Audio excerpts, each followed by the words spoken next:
Welcome to this deep dive. If you're a medical student trying to get through your core curriculum, a young professional who needs a high-speed refresher, or even just a really curious learner, this is for you. Yeah, that's exactly it. Think of this as a shortcut, a way to really master the essential building blocks of human life. So our mission today isn't just to list a bunch of facts. No, not at all. We're aiming for a real synthesis, an expert summary of the core principles. We're looking at how systems coordinate and, maybe more importantly, where and why they fail. I like that. We're not just reading the textbook's index, we're trying to understand the functional architecture. Okay, let's unpack this. We have to start at the absolute beginning, right? Very beginning. The building blocks of life and the language we use to even talk about them. Right, so the structural ladder. We have to start there. It begins at the chemical level, just atoms combining to make molecules, like proteins. And those molecules then form the fundamental unit of life. The cell, exactly. Yeah. Then groups of similar cells form tissues. Multiple tissues make up an organ. Organs cooperate in organ systems, and all of that together, well, that's the organism. And for all those levels to work together, there's one single governing principle. Homeostasis. It's the ultimate goal. The body's ability to maintain a stable internal environment. A dynamic equilibrium. It's absolutely essential for survival. And it's not just temperature. It's everything. pH, glucose, blood pressure, you name it. So every life function, metabolism, excretion, all of it is really just trying to maintain that balance. It's all directed toward that one goal. You have to have adequate levels of nutrients in the blood, and you have to be constantly removing the waste. Okay, before we go deeper, a quick word on the language itself. Oh, yeah. This is critical. If you can't speak the language of anatomy, you're just lost. So we always start with the anatomical position. Standing erect, palms forward. It's the universal reference point. Yeah. From there, you get your directional terms: superior, inferior, anterior, posterior. And you need to understand the body planes. Yeah. The sagittal, which is right and left. The frontal, or coronal, which divides front and back. And the transverse, or cross-section, which divides top and bottom. That vocabulary is the map. So with the map in hand, let's look at the engine room. Life is driven by matter, the actual substance, and it's powered by energy, chemical, electrical, mechanical. And it's all built from just four main elements. Carbon, oxygen, hydrogen, and nitrogen. But it's how they interact that defines all of biology. And we're mostly dealing with two types of atomic interaction, aren't we? Primarily. You have ionic bonding, where electrons are transferred. This forms salts, like sodium chloride. Which break apart easily in water. They dissociate, yeah. And that's vital. When they do, they become ions, and your nervous system and muscles absolutely cannot function without them. And the other type is covalent bonding. The crucial one for life. That's sharing electrons to build big, stable molecules like water or glucose. This leads us straight to what you called a tightrope walk, the acid-base balance. It's so incredibly delicate. Living cells are just exquisitely sensitive to pH changes. Acids donate hydrogen ions, bases accept them. And what's fascinating is how tightly it's controlled. You have three mechanisms working all the time. Fast-acting chemical buffers like the bicarbonate system. Then the respiratory system can make rapid adjustments. Right, by adjusting how much CO2 you breathe out. And then you have the slow, powerful control from the kidneys, which can excrete acids. The coordination between the lungs and kidneys is, well, it's arguably the most critical long-term regulator you have. So with that regulatory framework, let's quickly hit the major organic players. Okay, so we have carbohydrates. That's our main fuel. And lipids, which are much more diverse. Right. You've got triglycerides for storage, phospholipids that actually build our cell membranes, and steroids like cholesterol and hormones for signaling. And then the workhorses, proteins. They really are. They provide structure like collagen and keratin, and they provide function like enzymes and hemoglobin. The key thing to grasp here is their four levels of structure. That specific complex folding is what dictates their function. So if you lose the structure, You lose the function. It's called denaturation. The protein is useless. and this is where it gets really interesting with enzymes in action. Enzymes are the ultimate functional proteins. They're reusable catalysts. They have a specific active site that binds to a substrate, forming a complex And they speed up reactions by incredible amounts. millions of times, and they aren't used up in the process. If you don't have the right enzyme, an entire metabolic pathway just grinds to a halt. Let's shrink down to the cell level. Beyond the nucleus, the plasma membrane is everything. It is. It's a dynamic phospholipid bilayer with proteins and cholesterol mixed in.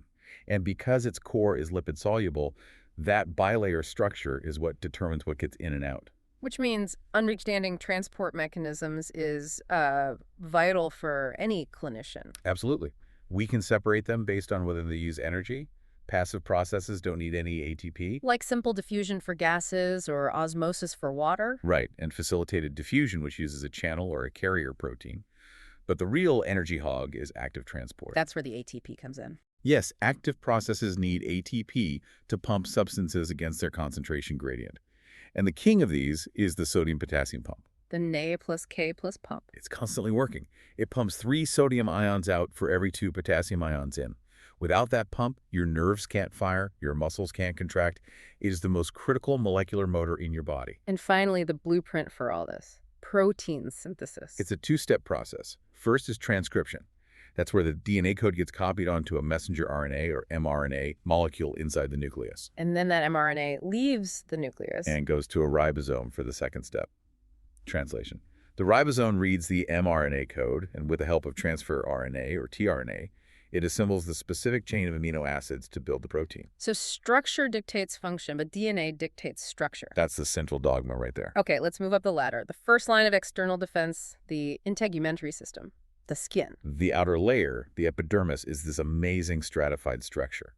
On the outside, you have the tough, dead, keratin-filled stratum corneum. And deep inside is the regenerative layer. The stratum basale. It's highly mitotic, constantly making new cells. And skin color is an indicator of what's going on, driven by melanin, keratin, and hemoglobin. Clinically, what is the single most important diagnostic tool for skin cancer? For malignant melanoma, it has to be the ABCDE rule. Asymmetry, border irregularity, color variation, diameter usually larger than 6 millimeters, and evolution, meaning it's changing. And we also classify burns based on depth. Right. First degree is superficial. Second degree, you get blistering, but regeneration is possible. But third and fourth degree burns are full thickness destruction. The regenerative layer is gone, so you need grafts. Let's shift gears to the internal scaffolding, the skeletal system. It does more than just provide structure. So much more. It's for support, protection, movement, of course, but also mineral storage, and critically, hematopoiesis. Blood cell formation in the red marrow. And the key insight here is how dynamic bone is. It's constantly remodeling. You have this balance between bone-building cells, the osteoblasts, and bone-destroying cells, the osteoclasts. And that's governed by 2 main forces. Exactly. First, mechanical stress. Yeah. Weight-bearing exercise literally tells your bones to stay dense. Second, you have hormonal control. The dominant regulator is PTH, parathyroid hormone. And that's all about blood calcium. Yes. When blood calcium drops, PTH is released, and it stimulates the osteoclast to break down some bone and release calcium back into the blood. The skeleton is our calcium bank. And of course, movement depends on joints. We can classify them by function. We can. You have synarthroses, which are immovable, like skull sutures. Amphiarthroses, slightly movable. And then diarthroses, which are freely movable. And those are all our synovial joints. Right. And their clinical takeaway is their vulnerability. The cartilage, the capsule, they're all susceptible to injury and arthritis, which can be devastating because they're the joints we use for almost every motion. Now for the motor, the muscular system, we need to zoom into the functional unit. The sarcomere. Inside each muscle fiber, you have these repeating units made of thick myosin filaments and thin actin filaments. And the sliding filament theory explains how they work. The theory is that when a muscle is stimulated, the thin actin filaments are pulled inward by the myosin heads.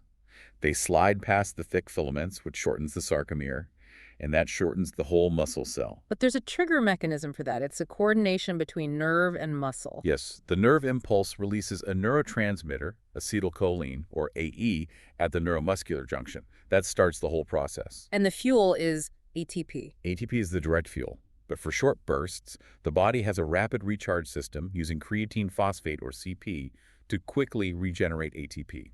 So what happens when you hit a wall? What actually is muscle fatigue? It's often due to ionic imbalances at the cell membrane, or an accumulation of lactic acid, which can interfere with the contraction process. It's also important to differentiate types of paralysis. Very. Flaccid paralysis is when the nerve supply is cut off. The muscle can't contract and it just wastes away, it atrophies. Spastic paralysis is different. The muscle is stimulated uncontrollably by reflex arcs, often due to damage in the brain or spinal cord. Okay, let's move on to the master controllers. First, the nervous system. Fast, electrical. We organize it into the central nervous system, the CNS, brain and spinal cord, and the peripheral nervous system, the PNS, which is all the nerves. And the PNS has functional divisions. The somatic system, which is for voluntary control of skeletal muscle, and the autonomic system for involuntary control of, smooth muscle, cardiac muscle, glands. The brain is the hub.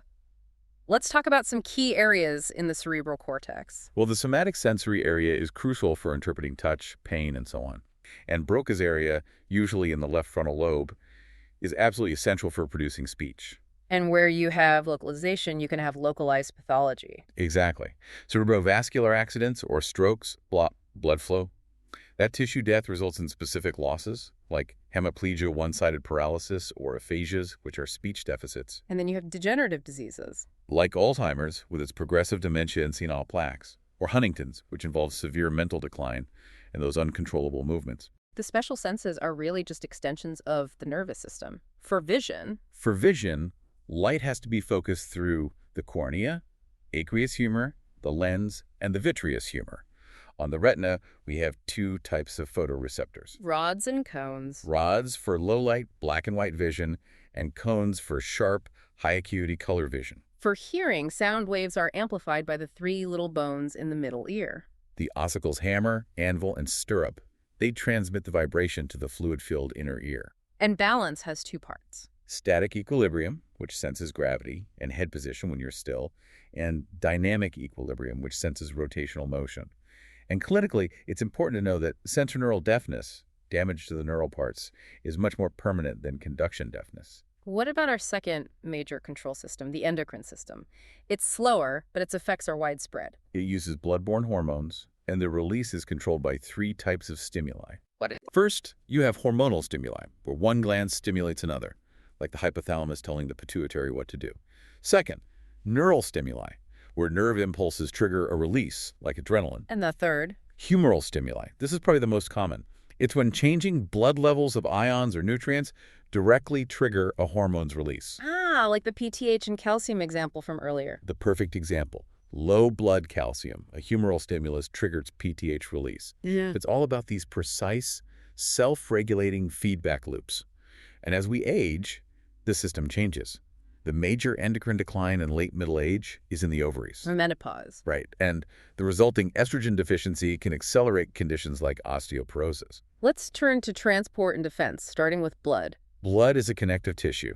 It's composed of plasma, which is mostly water but carries proteins and clotting factors and the formed elements. Red blood cells, white blood cells, and platelets. And blood typing is life or death. The ABO and RH groups are based on antigens on the red blood cell surface. If you mix incompatible blood, the recipient's antibodies cause the foreign cells to clump together, agglutinate. The pump for this system is the heart. The cardiac cycle is one complete heartbeat. And we can map the electrical events of that cycle with an ECG. The P wave is atrial contraction, the QRS complex is ventricular contraction, and the T wave is ventricular relaxation. Moving through the vessels, we contrast arteries with veins. Arteries are high pressure, usually deep vessels. Veins are lower pressure, more superficial. Blood pressure is affected mainly by three things: how much blood the heart pumps, your total blood volume, and peripheral resistance. The friction in the vessels. Right. And a critical clinical point, atherosclerosis, the clogging of vessels, often starts with damage to the delicate inner lining, the tunica intima. That damage allows liquids to get in and start the process. Now for the security system. Immunity. We split defenses into two categories: nonspecific or innate, which are always ready, physical barriers, phagocytes, inflammation, fever. And then the adaptive system, Which is antigen-specific, systemic, and crucially has memory. The inflammatory response is the body's immediate nonspecific reaction. You get redness, heat, pain, and swelling. Adaptive immunity has two branches. Humoral immunity, where B cells turn into plasma cells and pump out antibodies. And cellular immunity, where T lymphocytes directly attack and destroy infected cells. This is why transplants, or allografts, are so difficult. The adaptive system sees the new organ as foreign and attacks it. Let's move to the respiratory system. Gas exchange happens in one specific place. Only in the respiratory zone, in the alveoli. It happens via simple diffusion across a very thin membrane. The rest of the passageways just clean, warm, and humidify the air. And we circle back to pH balance again. It's everywhere. The rhythm of your breathing is intensely regulated by chemistry. Changes in carbon dioxide levels and the resulting blood pH are the dominant control factors, So hyperventilation blows off too much CO2. leading to alkalosis. And hypoventilation retains too much CO2, leading to acidosis. The lungs provide that minute-to-minute adjustment. And the digestive system processes our fuel. It performs 6 key activities. For metabolism, glucose is the major fuel for making almost all of our ATP. And maintaining a stable weight is all about energy balance. Intake must equal output. And temperature is regulated by the hypothalamus. It's our thermostat. He controls heat loss through sweating and vasodilation, and heat promotion through shivering and vasoconstriction. We're ending with the ultimate filter, the urinary system. What are the two main goals of the kidneys? 1, eliminate nitrogenous waste like urea and uric acid. And 2, rigorously maintain water and electrolyte balance. The work happens in the nephron in 3 stages. What are they? First is glomerular filtration. It's non-selective. It just pushes fluid out of the blood.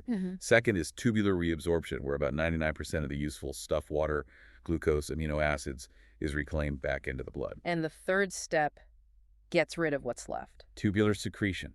That's where additional wastes and excess ions are actively added to the filtrate, which then becomes urine. And this is where we finally close the pH loop. Precisely. The lungs are fast, but the kidneys are the most potent long-term pH regulators. They can eliminate fixed acids that the lungs can't touch. This is why kidney failure is so catastrophic. So low urine output, or olguria, suggests a major problem. A big one. And conversely, a condition like diabetes insipidus, caused by a lack of the hormone ADH, means the kidneys fail to reabsorb water. You get massive output of dilute urine and severe dehydration. Our final system, reproduction. In males, the testes produce sperm and testosterone. Spermatogenesis requires the hormone FSH, and testosterone production requires LH. And in females, the ovaries produce ova, eggs, and hormones like estrogen and progesterone. During pregnancy, the fetus relies completely on the placenta. And the most critical clinical point here is that the placental barrier is permeable. Things like alcohol, nicotine, many drugs can cross it and cause devastating birth defects. And contraception methods often work by manipulating these hormones. Exactly. The pill uses estrogen and progestins to mimic pregnancy, which stops ovulation. Wow. That was an incredibly high-yield run through the foundations of human function. It's a lot to cover. But we synthesized how structure dictates function across every single level, from a chemical bond all the way up to systemic defense. I think the key takeaway is that life is sustained by these incredibly complex, integrated feedback loops. And if one loop fails, the whole system can cascade. Right. So, given that critical role of chemical homeostasis and how easily it can be disrupted, consider this as you synthesize all this material.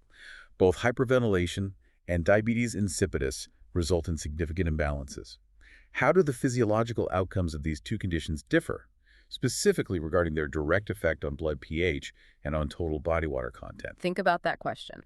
Apply those precise principles of renal and respiratory control we talked about, and use the synthesized knowledge to really drive your further studies. That was our deep dive for today.